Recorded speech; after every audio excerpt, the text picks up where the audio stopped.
databases were around, companies actually used filing cabinets like this one to store all of their data. People had to look up the information by hand, and it was inefficient and time-consuming. Thankfully, after databases were created, businesses were able to store, input, and access their data all in one spot. In order to do this, you'll need a database programmer. Today, I'm going to give you a few basics and then move on to the design and development process. To begin, we'll start with the definition of a database. A database is a collection of related records all stored in one place. People use databases to run their businesses. They can store product information, sales records, and employee information. In an interview that I had with Judy Archer, an instructor of databases at North Central Texas College, she says that a programmer can develop a functioning database in less than a week. Next, we'll take a look at some of the steps in the design process. During this time, a programmer needs to gather information from several different places. As stated by the Information Sciences and Technology Department at the University of Pennsylvania at www.psu.edu,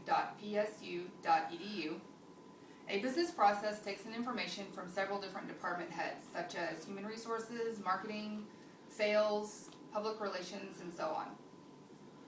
Once all the department heads come together and bring their needs and goals to the table, a programmer will take into account the user's needs, the people that actually will be using the databases. Then he or she can create the data model. The data model illustrates the relationships between the related records. The data model is akin to a blueprint and itemizes exactly what the database will include. Once the design is complete, users will have the opportunity to test out the database by entering small amounts of data. This ensures that the programmer has met all the predefined requirements that the company set before he started. After testing, the database is actually loaded with the company's data. Next, it's important for a programmer to secure his or her work. According to Andrew Opel, the author of Databases, A Beginner's Guide, he says that the best way to protect your database is with a firewall. Firewalls can come in the form of software or hardware which is directly installed on the server. Another form of protection is an off-site backup. Of course, all of this is just the tip of the iceberg, but it gives you a pretty good idea as to what happens in the life of a programmer. Remember that database design is a chance to show off your skills as a programmer.